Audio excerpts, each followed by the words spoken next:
What's up, YouTube? It's Sellout Scott, and pretty much going to be talking about how no matter what Caitlin Clark does, even if she wins a game, she still loses. And I'm about to explain why. And closer to the end of the game, probably going over her stats with Seattle Storm. Yes, I know she lost. You guys can rub it in the comments. Is whatever. Yeah, she's 1-8. But for example, let's say she had won that game, right? Oh, she's 2-7. She's still trash. She had bad efficiency. She had 7 turnovers. Y'all gonna say something regardless. Even though she's one of 3 players in WNBA history to have 100 points, 30 assists, I think 30 rebounds within the first 6 games. Only Candace and Sabrina Ionescu have done that. And the thing is, Caitlyn is doing this shit while she's struggling. Because her team just when she's getting double, they just don't know how to help her. When she's getting doubled and triple team, they just can't fathom that they're wide open and they have to score. They just can't fathom it. So that also does help with the turnovers. But let's go back to the situation, right? About her record. Let's flip it, right? Let's say in another universe she's 8-1. She's trash. Oh, she's getting carried. Great white hype, great fell white hype and all that shit. Now, next thing. Let's say same scenario, but she's averaging 20. Oh, she's a ball hog. She's selfish. She's not running plays for her teammates. I'm pretty sure that's exactly what we would hear if Caitlyn wasn't getting double teamed and she was no good in the league. I'm pretty sure that's exactly what we'll hear. Also, another thing I learned: if you compare Caitlyn to anybody that's not Caitlyn, or somebody that they think is mediocre or trash, or not okay, not a superstar. I'll say not a superstar. They'll say, "Oh no, you can't compare Caitlyn to LeBron. He has 4 rings and she has nothing, even though it's her first WNBA season." How the fuck am I supposed to compare her then? It's her first season. How do I compare her? They'll let you. It's funny. They'll let you compare her to somebody that isn't a superstar for their own bias. But once you compare a similar stat she has with a superstar, whether it's negative or positive, now you can't compare them because of rings. Now you can't compare them because of rings. Okay. Even even if the other person they want you to compare to got carried to one and has a ring, you can compare them to them though, even if they got carried. If they was on Golden State bench, you can compare them to Caitlyn. But you can't compare Steph to Kate. That's just bro, it's so much I want to rant about. But let me start with this Wemby thing first, right? My last video, I compared Wemby to Caitlyn because they're both the phenom. They're both the phenom of their league, or at least they were coming in. #1 draft pick rookies, going to one of the bottom 3 teams in the league, pretty much somewhere around there. If I'm wrong, correct me. How come Wemby gets treated with so much praise? Oh, it's okay, because he went 22 and 60. Oh, it's okay. He'll be all right. He'll do better next season. He'll run the league. Kayla didn't play 10 games yet, and she's already predicted to be worse than fucking Thanasis. Like she literally can't win no matter what she does, even if she breaks her record. Oh, she still lost. And if she would have won, okay, she's still 2-7. Like she just cannot win. She cannot win in this league. What was I saying? Oh yeah, dude said I couldn't.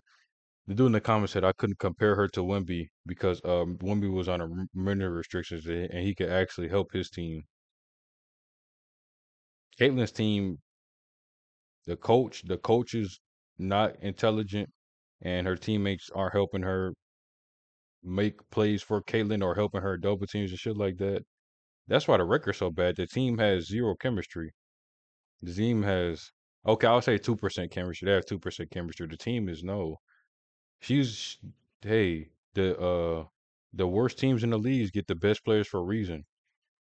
They're not going they get the best players for a reason. Think about that. How else would they even try to be able to balance the sport?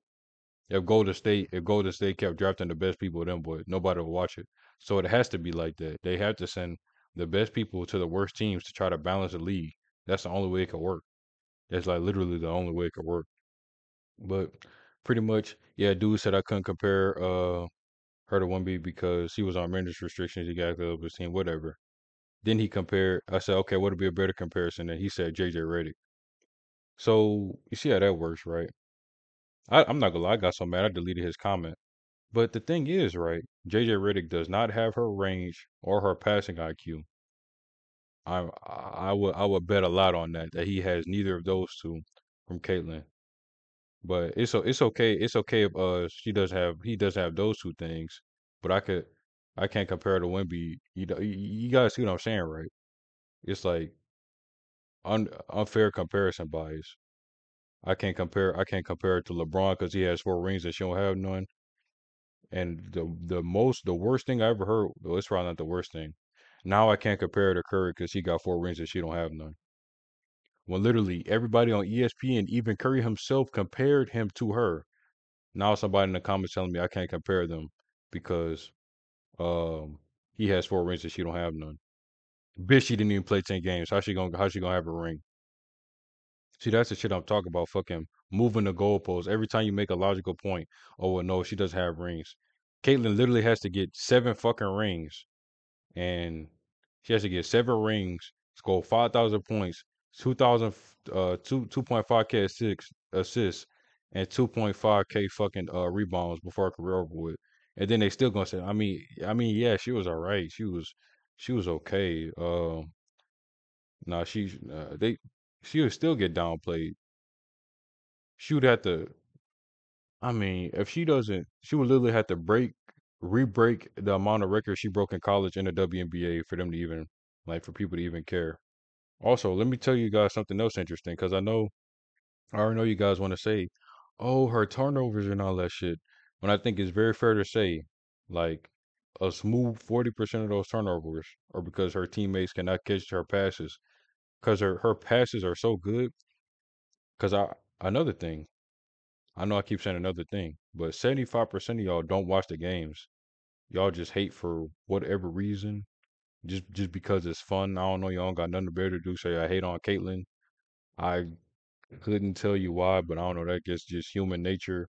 But 75% of y'all don't watch the games.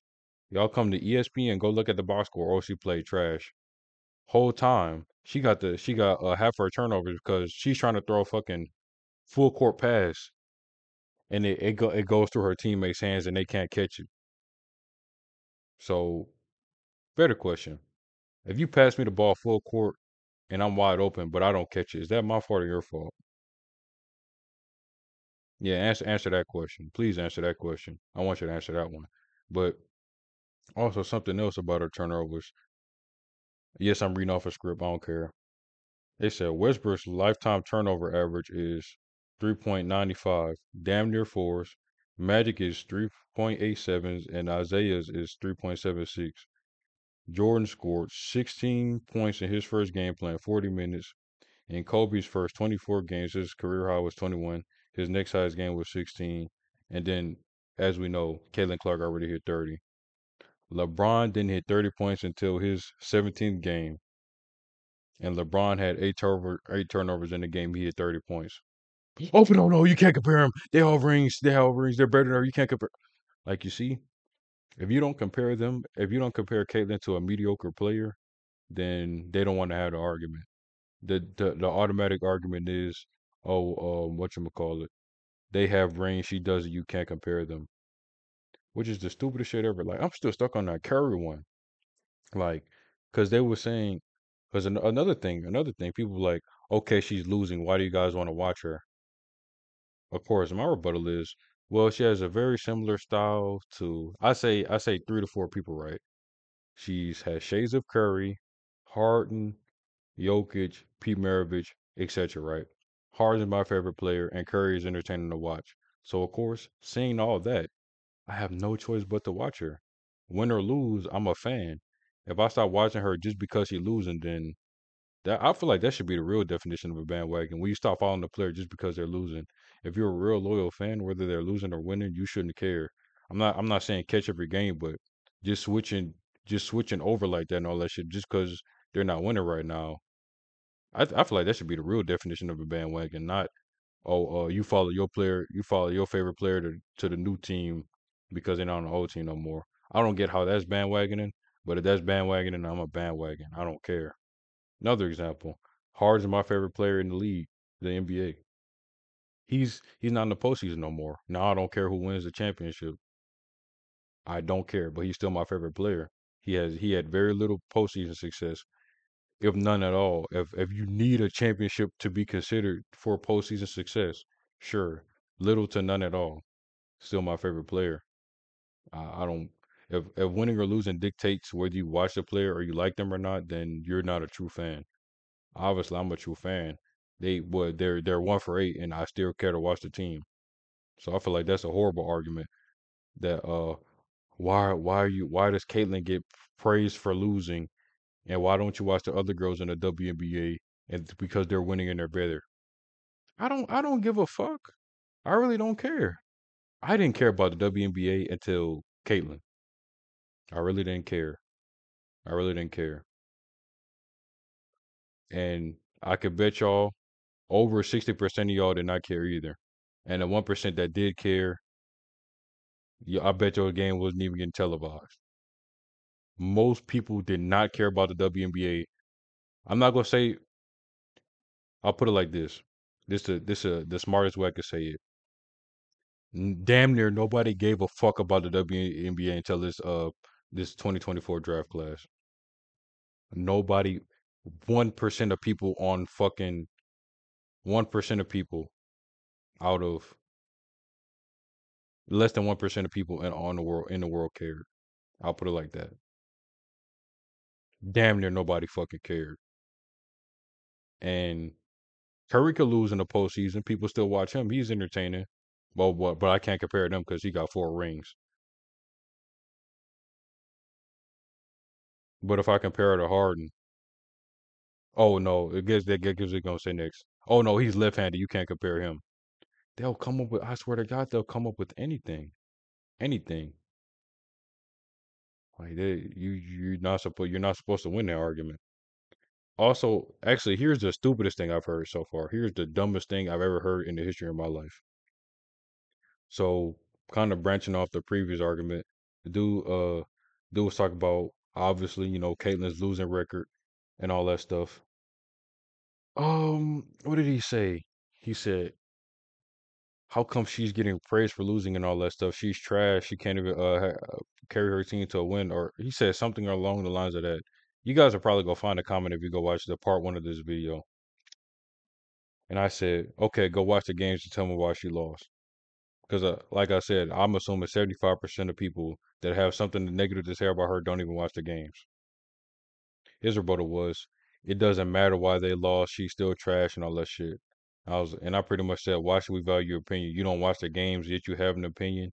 And guys, answer this: what sports team, not even basketball, what sports team in general says it doesn't matter why we lost?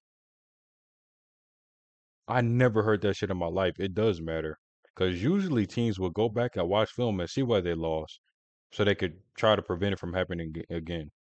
See, that's how you know it's just fucking mostly just hate for no fucking reason. Dude literally told me it doesn't matter why they lost. Yeah, it kind of does. So that means you're just blaming Caitlyn on purpose. Her teammate could have had 100 turnovers. Caitlyn had 27 points, 9 assists, and 5 rebounds. They lose by 1 point. Oh, it's Caitlyn's fault. It's just Caitlyn's fault.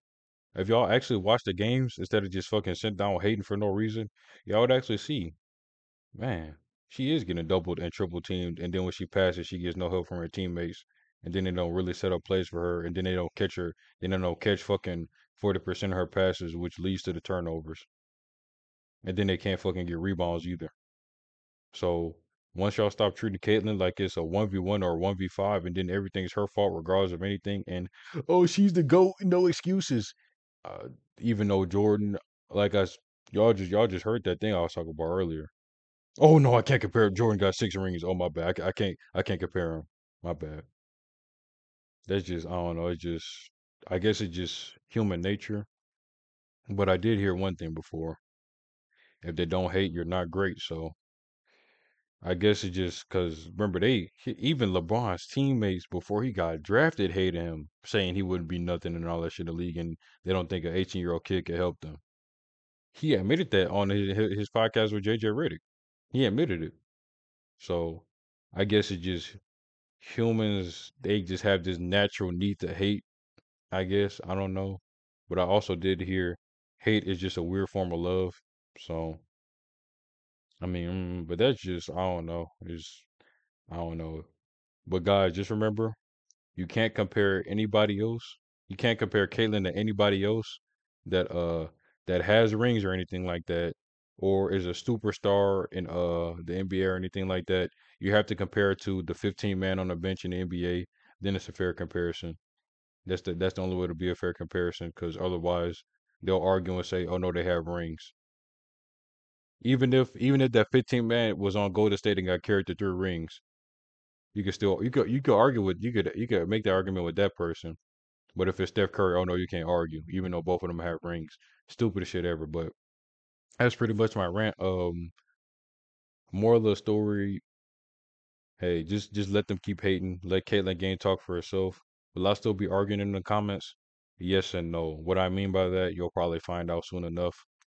And let me actually, it's cool. I'll just go over the shit in the when I watch the highlights and react to it. But it's pretty much my rant. Oh, if you like the video, subscribe. You want no pressure, and also remember, guys, if they hated on Jesus, they'll hate on you too. Oh no, you can't compare it to Jesus, man. Shut the fuck up. God damn, can't compare it to nobody except fucking Thanasis. But you guys like the video, subscribe. You want no pressure, and I'll see y'all sellouts on the next one.